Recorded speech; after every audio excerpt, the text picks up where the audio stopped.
नाज़रीन, अवामी न्यूज़ में ख़बरनि जो सिलसिलो जारी है। इन वक्त असीं तव्हांखे खिपरो में ख़बर ॾींदा हलूं त खिपरो जे रोशन तारा हाई स्कूल खिपरो में पहिरियों फूड फेस्टिवल हिक ॾींहं जो प्रोग्राम थी गुज़रियो। इन मौक़े ते स्कूल में पढ़ंदड़ शागिर्द ऐं शागिर्दाणियुनि मुख़्तलिफ़ क़िस्मनि जा खाधा ठाहिया विया आहिनि।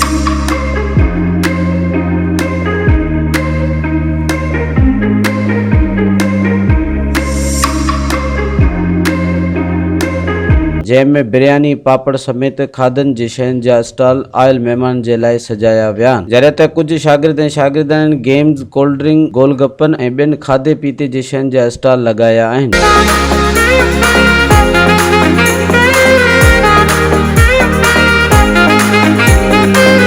इन मौक़े ते रोशन तारा हाई स्कूल खिपरो जे chairman advocate Abdul Ghaffar लिगारी, Munir Ahmad लिगारी, school जे हेडमास्टर सुरेश कुमार खत्री, हरीश केबीसी, इम्तियाज शाह, जगदीश कुमार समेत स्कूल में पढ़ंदड़ ॿारनि वालिदिन वॾे तादाद में फूड फेस्टिवल में शिरकत कई।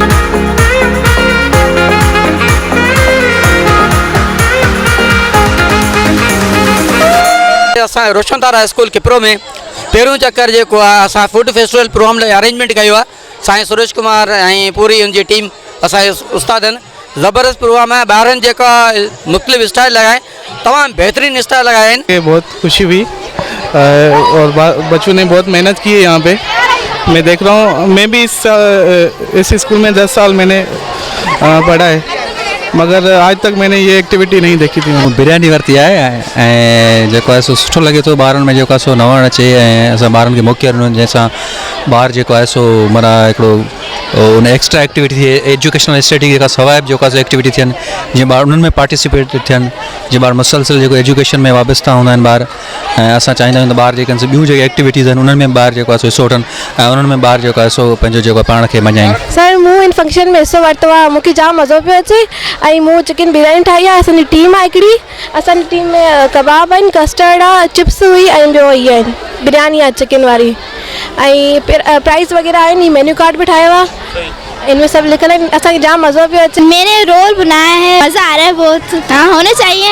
असां मैक्रोनी, बिरयानी, स्पेगेटी ऐं चाट, असांखे ॾाढो मज़ो आयो। अहिड़ा फेस्टिवल थींदा रहनि, असांजो फर्स्ट एक्सपीरियंस हो ऐं असांखे ॾाढो मज़ो आयो। हाँ, अहिड़ा प्रोग्राम थींदा रहनि जीअं ॿार ग्रो करनि, उन्हनि खे सम्झ अचे कि पेरेंट्स कीअं कमाइनि था ऐं थींदा रहनि अहिड़ा प्रोग्राम। ॾाढो मज़ो आयो। अहिड़ो प्रोग्राम करणु खपे। हिते जाम मज़ो आयो, ॿारनि जे हथ मां वठण में मज़ो पियो अचे। ॿारनि मुर्गी जी बिरयानी ठाही आहे, हर हिकु शइ मिले थी हिते ॿारनि जे लाइ। अहिड़ा फेस्टिवल करणु खपनि ॿारनि जे लाइ।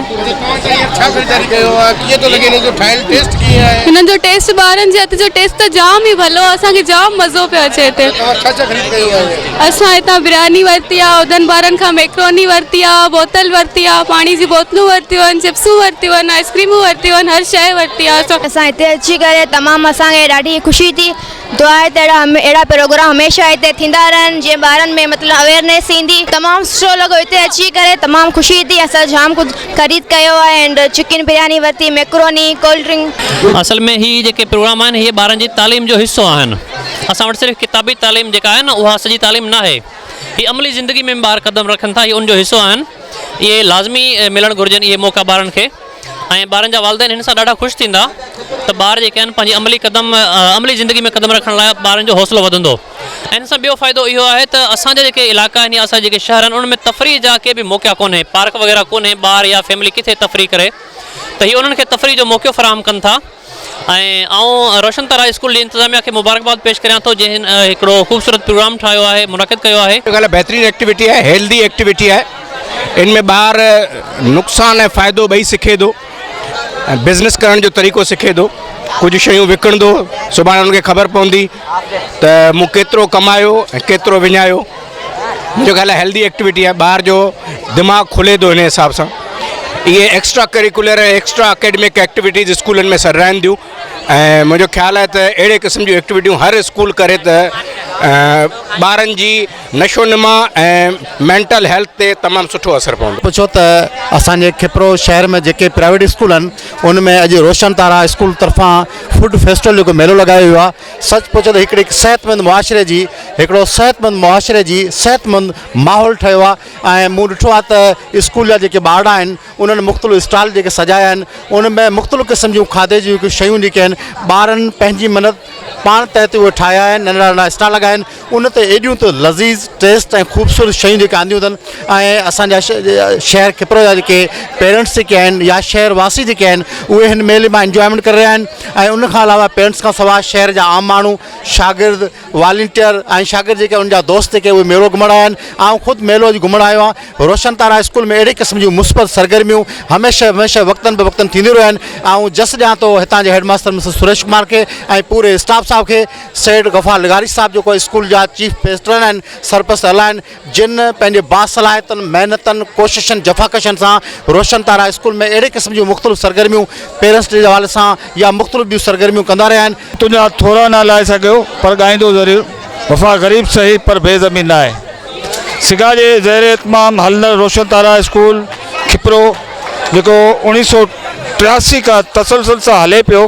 हीअ असांजो फेस्टिवल करण जो मक़सदु इहो हो त ॿारनि में जेको आहे हिकिड़ो कॉन्सेप्ट जेको असांजो आहे त उन्हनि में हिकिड़ी जेका मिसाल एजुकेशन खां अलावा एक्स्ट्रा जेका एक्टिविटीज़ हूंदियूं आहिनि उन में ॿार पार्टिसिपेट कनि।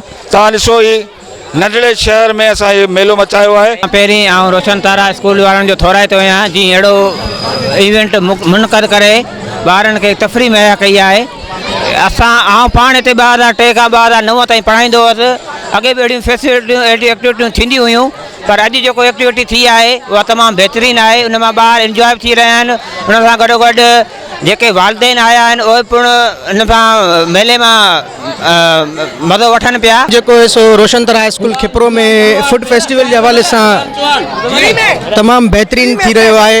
ऐं हिते ॾिसण में अचे पियो त काफ़ी जेके नंढा छोकिरा आहिनि या वॾड़ा छोकिरा आहिनि तमामु घणी महिनत सां, जज़्बे सां फूड फेस्टिवल जे लाइ तमामु घणा स्टॉल्स लॻाया आहिनि ऐं बहितरीनु नमूने सां जेको सो हिते सरअंजाम ॾेई रहिया आहिनि। रोशन तारा स्कूल हिकिड़ी हमेशह संधी साख रखी आहे ऐं इन में इंग्लिश, उर्दू सभिनी सब्जेक्टनि सां गॾु मेन सब्जेक्ट जेको खिपरे वासियुनि लाइ हिकिड़ी सहूलियत आहे उहा सिंधी सब्जेक्ट जो हिते पढ़ाई ॾिनी वञी थिए जेका असांजी नीड आहे ऐं असांजी सिंधी क़ौम लाइ सुञाणप आहे सिंधी लैंग्वेज। रोशन तारा में हमेशह अहिड़ियूं एक्टिविटीज़ थींदियूं रहंदियूं आहिनि ऐं जीअं त तालीम सां गॾु एक्स्ट्रा एक्टिविटीज़ ॾियणु खपनि जंहिंमें फूड फेस्टिवल इन्हनि तमामु हिकिड़ो सुठी एक्टिविटीज़ रखी आहे ॿारनि खे। इहा बि हिकिड़ी ट्रेनिंग आहे जेम सिस्टम सां चयो जीअं सम्झो हिकिड़ी ट्रेनिंग आहे ॿारनि खे सुजाग करण जी, ॿारनि खे एक्टिव रखण जी।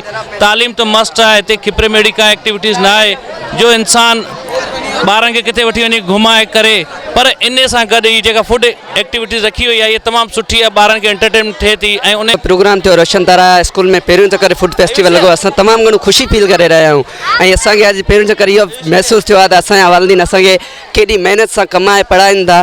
असांखे अॼु महसूसु थियो छाकाणि त इहो असां अॼु ठेलो लॻायो उनजे करे महसूसु थियो आहे।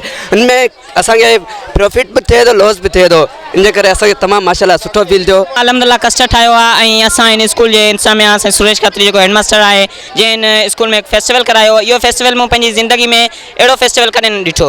हीउ फेस्टिवल माशाल्लाह ज़बरदस्त फेस्टिवल थियो आहे ऐं मूं कस्टर्ड बनायो आहे माशाल्लाह ज़बरदस्त। असांजो पहिरियों फूड फेस्टिवल प्रोग्राम आहे। हिते ॾाढी रश थी आहे, ॾाढो मज़ो आहे। हिते फूड फेस्टिवल जे अलावा हर पेरेंट्स ऐं हर स्कूल जो हेडमास्टर बि आयो आहे। बाक़ाइदे डिग्री कॉलेज जो हेडमास्टर आयो आहे, रेंजर स्कूल जा हेडमास्टर आहिनि। चवनि पिया त ॾाढो मज़ो आयो आहे। सभु ख़ुशी थी वञनि पिया। कंहिंखे मतिलबु का बि हिते गेमूं लॻियल आहिनि, स्टॉल लॻियल आहिनि, हर को पंहिंजो रेट सां ॾे पियो। स्कूल में जेको आहे सो पहिरीं दफ़ा इहो फूड फेस्टिवल करायो वियो आहे ऐं ॾाढो मज़ो पियो अचे ऐं हर को जेको माना माण्हू ॿार जेको आहिनि पंहिंजी डिशूं ठाहे पिया अचनि। जीअं असां हिते बिरयानी ठाही आहे त बिरयानी त तमामु भली पई हले हिते ऐं माना हर को तमामु घणा ॼणा बिरयानी ठाहिया आहिनि ऐं हर कंहिंजी सेल वेई थिए। अॼोको हीउ प्रोग्राम ॾिसी ॾाढी दिलि ख़ुशी थी आहे। हीउ मासूम ॿार जेके आहिनि इहे इन्हनि पंहिंजा स्टॉल लॻाया आहिनि। हिन कम खे चइबो आहे हम निसाबी सरगर्मियूं। हिकिड़ियूं हूंदियूं आहिनि गैर निसाबी सरगर्मियूं, ॿियूं हूंदियूं आहिनि निसाबी, पर हीअ आहिनि हम निसाबी सरगर्मियूं। हम निसाबी जे माना आहे निसाब सां मुनसलिक। हीअ अॼु ॿार ही जेके लॻाइनि पिया, अॻिते हली ॿारनि जी हौसला अफ़ज़ाई थींदी। वरी अॻिते हली जेकॾहिं बेरोज़गारी आहे पंहिंजो कारोबार कंदा, पाण इहे शयूं लॻाईंदा, हिजाब टुटंदो। ॿारनि जी ॾाढी दिली हीअ जेका शइ ॾिठी आहे ॾाढी दिली ख़ुशी थी आहे ऐं इंशाअल्लाह ताला ॿार इन खां वधीक वधंदा। असांखे तमामु घणे में घणी ख़ुशी थी आहे। जी स्कूल में फर्स्ट टाइम इहो प्रोग्राम थियो आहे खिपरो जी तारीख़ में फूड फेस्टिवल। असांखे जाम मज़ो आयो। असां हर मुख़्तलिफ़ क़िस्म जा खाधा ठाहे आयासीं। असां चाहियूं असां चाहियूं था असांजी स्कूल ऐं खिपरो में अहिड़ा प्रोग्राम थींदा रहनि जीअं ॿारनि में अवेयरनेस अचे ऐं हिते तमामु घणो मज़ो आयो असांखे। असां हितां मैक्रोनी वरिती, बिरयानी खाधी ऐं हिते असांखे जाम मज़ो आयो, तमामु घणो मज़ो आयो। फर्स्ट बार आहे जेको रोशन तारा में असां तमामु घणो मतिलबु ख़ुशी सां सेलिब्रेट कयो आहे। अच्छा, अहिड़ा प्रोग्राम जेको आहिनि स्कूल में तमामु घटि थियनि था, हिन में कहिड़ो मतिलबु मैसेज वञे थो मतिलबु ॿारनि में? असांजी कोशिशि इहा हूंदी आहे त ॾींहों ॾींहुं इहे मतिलबु थियनि, असांखे इहे थियण सां ॾाढी ख़ुशी मिलंदी आहे त इहे थींदा असां एक्टिव थींदासीं वधीक। असीं जो असांजी लाइफ में त मुंहिंजी ज़िंदगी में मूं फस्ट टाइम इहो प्रोग्राम ॾिठो आहे। इन अॻ में काफ़ी साल पहिरीं हिकिड़ी मीना बाज़ार लॻी हुई, पर आउं चवंदो इहे खिपरो जी एंटरटेनमेंट आहे, इन ॿारनि जी हौसला अफ़ज़ाई आहे।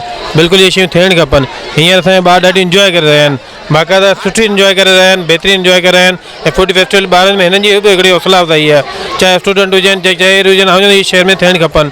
फूड फेस्टिवल में आयल ॿारनि जे वालिदैन ऐं स्कूल जे इंतज़ामिया ॿारनि पारां लॻायल स्टॉल तां ख़रीदारी करे ॿारनि जी हौसला अफ़ज़ाई कई है। कैमरामैन फजल उमरानी सां गॾु हरेश KBC अवामी न्यूज़। मज़ीद खबरों और तफसीलात के लिए विजिट करें हमारी वेबसाइट www.awamiNewsHD.com।